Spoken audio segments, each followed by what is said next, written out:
नमस्ते, this is Mitul and you are watching story planet. आज माफ़ी चाहता हूँ कि मेरे साथ एक हादसा हो गया।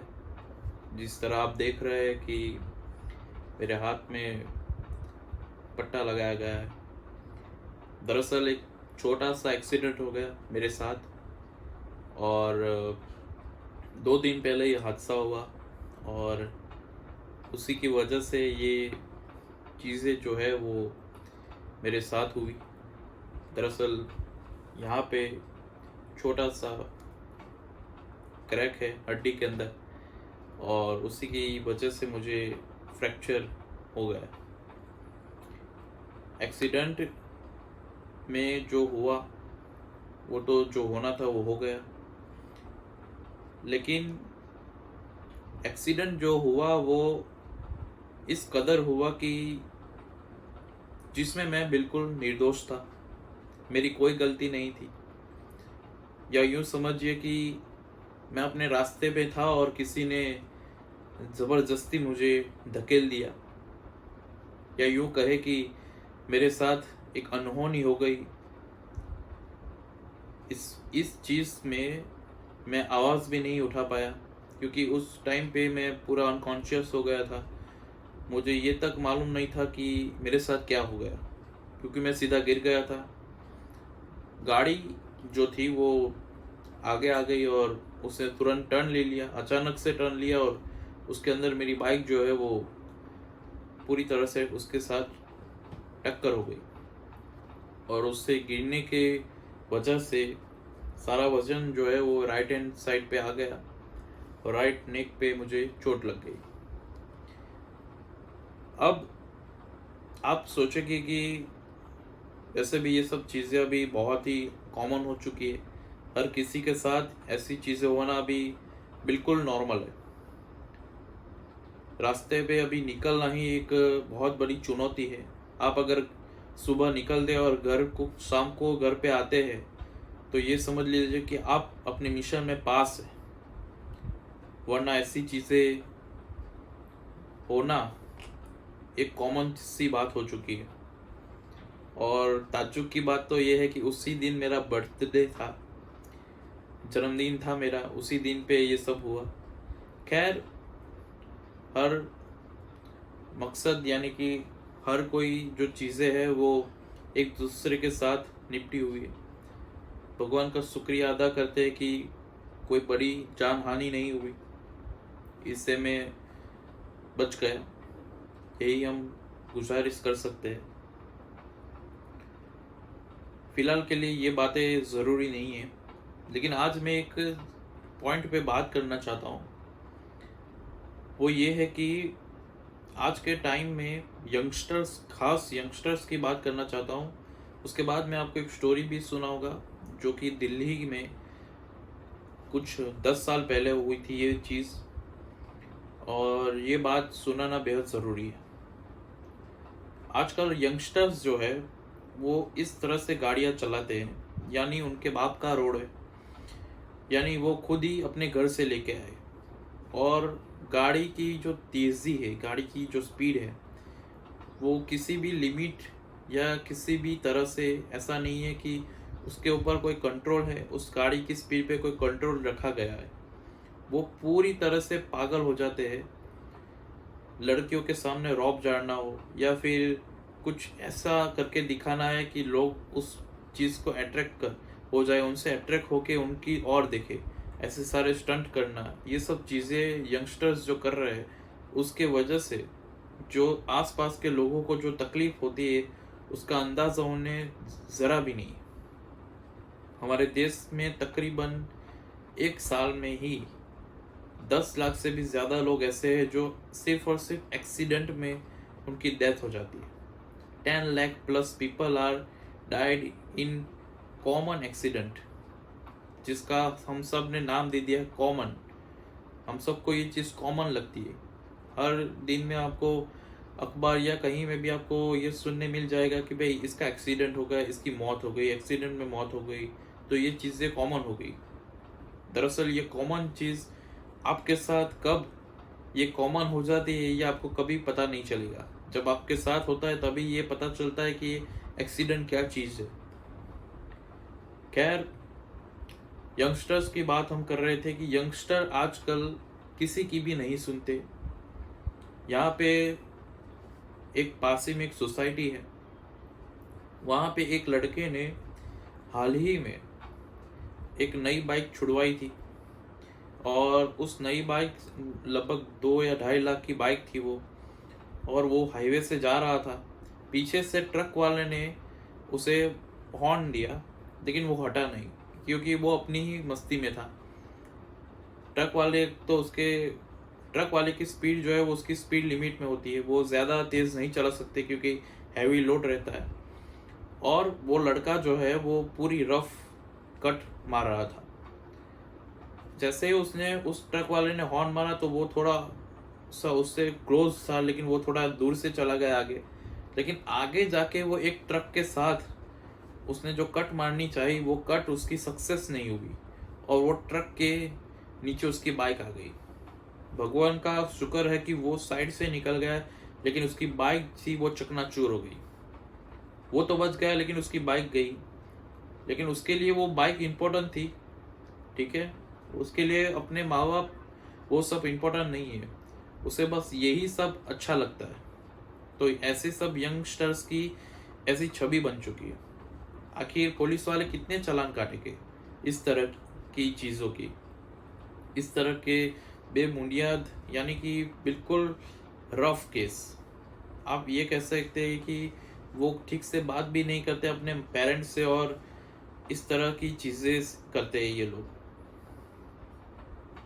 बाहर न जाने वो किस तरह से अपनी लाइफ जीते। करियर की बात तो छोड़ ही दीजिए, इनके साथ बैठने में भी भलाई नहीं है।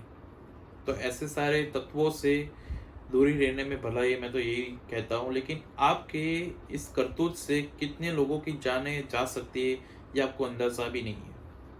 कई बार मैंने ये भी सुना है कि रास्ते पे चलते हुए लोगों के साथ जो ठीक से फुटपाथ पे चल रहे उसके ऊपर से भी गाड़ियाँ निकल चुकी है, और उन्हें वहीं के वहीं मौत के घाट उतार दिया जाता है।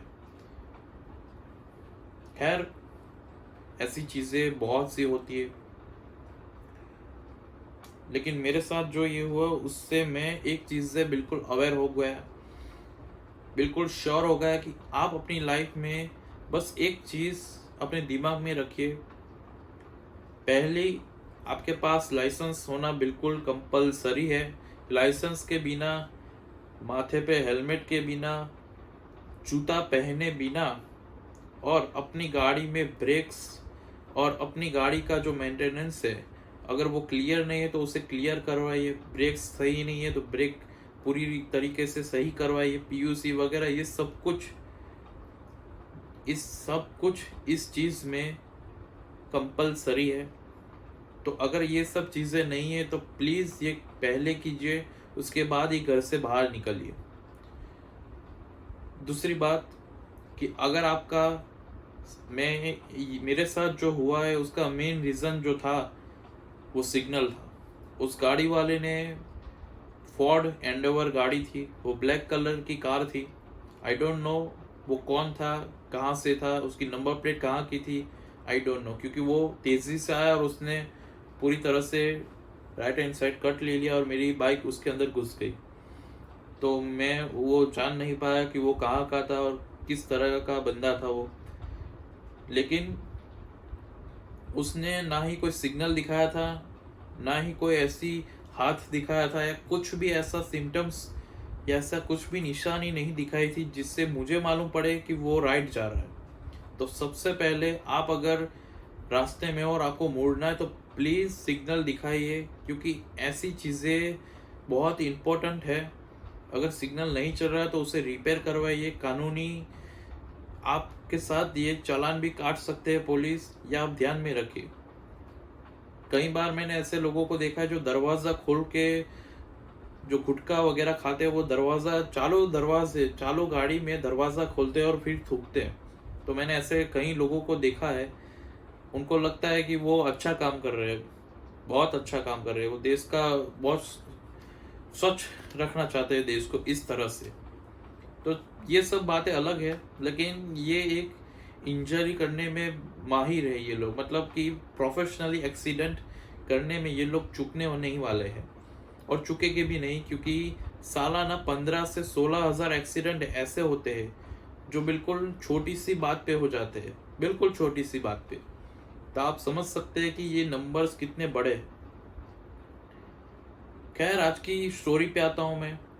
ये बातें जो मैंने कही उस पर आप गौर कीजिए और उस पर ध्यान दीजिए, क्योंकि कहीं ना कहीं ये बातें आपको आपकी लाइफ में इस तरह की चीज़ों से बचा सकता है। तो इस तरह की चीज़ों से बचने के लिए ऐसी चीज़ें करना बेहद ज़रूरी है। तो ध्यान रखिए, प्लीज़ बी केयरफुल। अब मैं स्टोरी के बारे में बात करूँगा। आज की स्टोरी जो है वो गुड़गांव की है। दिल्ली से फैमिली है, उनके साथ एक हादसा हुआ था। और ऐसे तो कई हादसे हुए, लेकिन मैं आपसे इस बारे में बात करूँगा, इस स्टोरी के बारे में बात करूँगा कि इस स्टोरी में ऐसा क्या हुआ था। दरअसल एक फैमिली, एक न्यू कपल है जिनकी शादी हुई है, और वो लोग लंदन में अपना शादी वाली जो लाइफ है, अपनी मैरिज लाइफ है, वो उन्होंने लंदन में स्टार्ट की और वहीं पे उन्होंने अपना सब सेटल किया। लेकिन जो वाइफ है लड़के का नाम शुभम है और लड़की का नाम स्वाति है। मैंने नाम और प्लेसेस यहाँ पे थोड़े चेंज कर दिए, समझ सकते हैं आप। तो स्वाति को जो है थोड़ी अपनी फैमिली से अटैचमेंट ज़्यादा है, तो अपनी फैमिली के साथ अपनी आगे की लाइफ जो है वो जीना चाहती थी। तो 3 या 4 साल शादी के बाद वो लोग इंडिया आ जाते हैं वापस से गुड़गांव में। और होता यह है कि अब उनकी शादी को 7.5 साल हो जाते हैं और उसी बीच सब कुछ ठीक ही चल रहा होता है। स्वाति जो है वो बहुत ही खुले दिल की इंसान है। लोग उससे एडवाइस देते हैं कि how to change our life, ऐसी सब उसका नेचर है। बहुत ही खुले दिल की इंसान है। शुभम भी एक अच्छा लड़का है।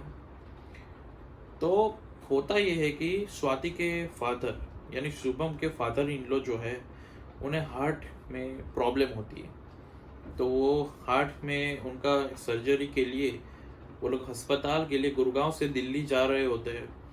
और संडे का दिन होता है, धूप निकली है दोपहर के 12:30 बजे। और गुड़गांव से दिल्ली करीबन थोड़ा ही पास में ही है, ज़्यादा डिस्टेंस नहीं है। तो वो लोग जाते हैं, उनके पास कार अभी अवेलेबल नहीं थी तो वो कैब लेते हैं। गाड़ी के अंदर आगे की ओर ड्राइवर और शुभम बैठा है, पीछे स्वाति, उसकी मदर और फादर है।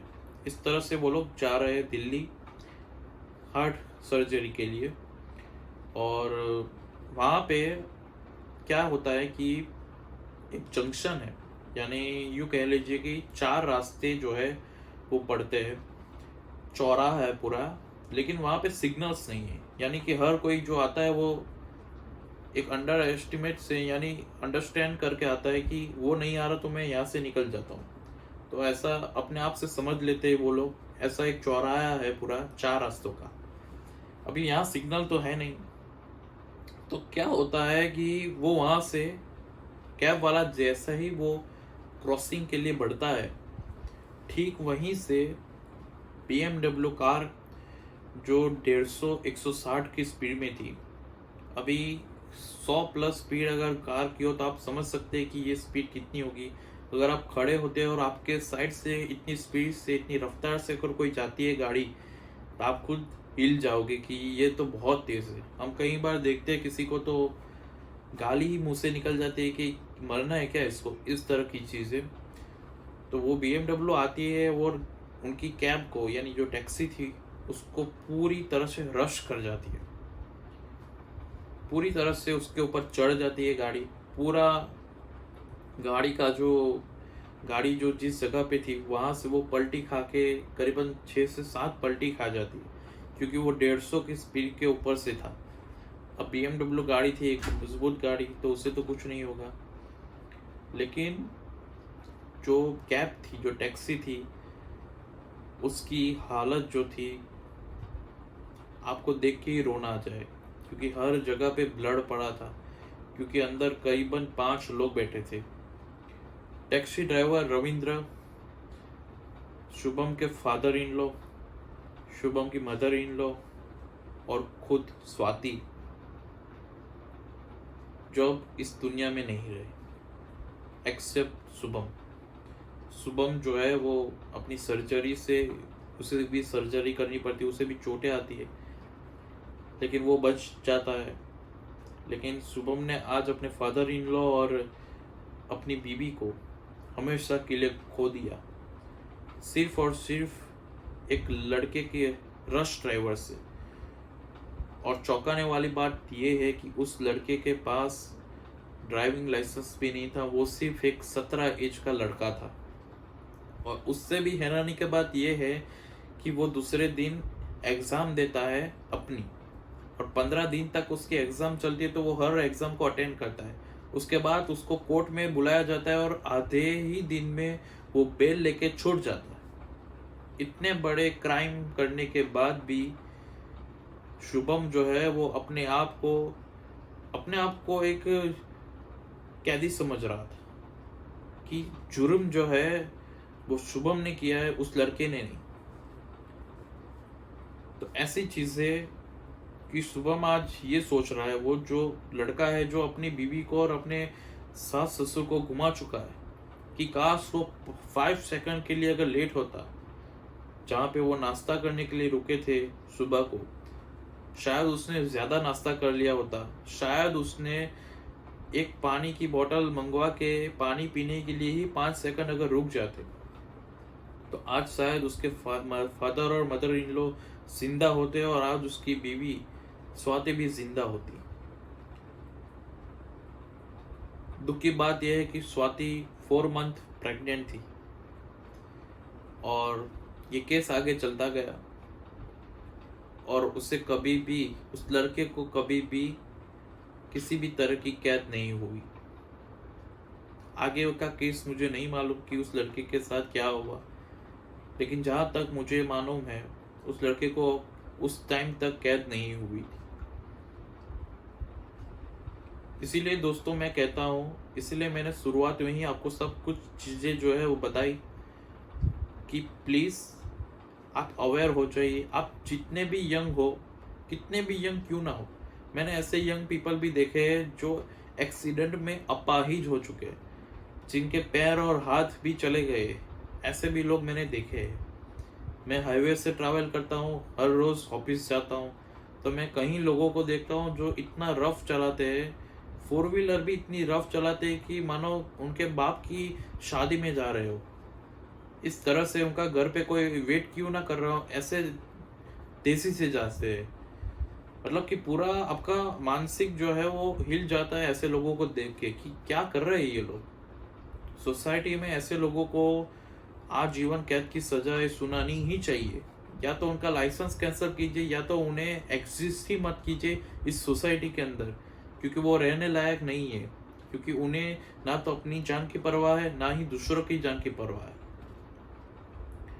खैर, मेरे साथ तो ये हो गया, लेकिन आगे से आप अपनी ये गलती मत दोहराइए। सिग्नल दीजिए, हॉर्न अगर नहीं है तो हॉर्न बजाइए, मतलब कि आप अटेंशन रहिए, ताकि आपकी वजह से किसी और की जान ना चली जाए। किसी और का चाहे फर्क पड़ता हो या ना पड़ता हो, लेकिन आपको फर्क पड़ना चाहिए। इसी के साथ मैं मेरा वीडियो यहीं पे ख़त्म करता हूँ। उम्मीद आपको ये स्टोरी अच्छी लगी हो, इससे आप कुछ सीखे, यही मेरा मकसद है, बाकी कुछ भी नहीं। हमारे साथ जुड़े रहिए, हमारी चैनल को सब्सक्राइब कीजिए। Thank you.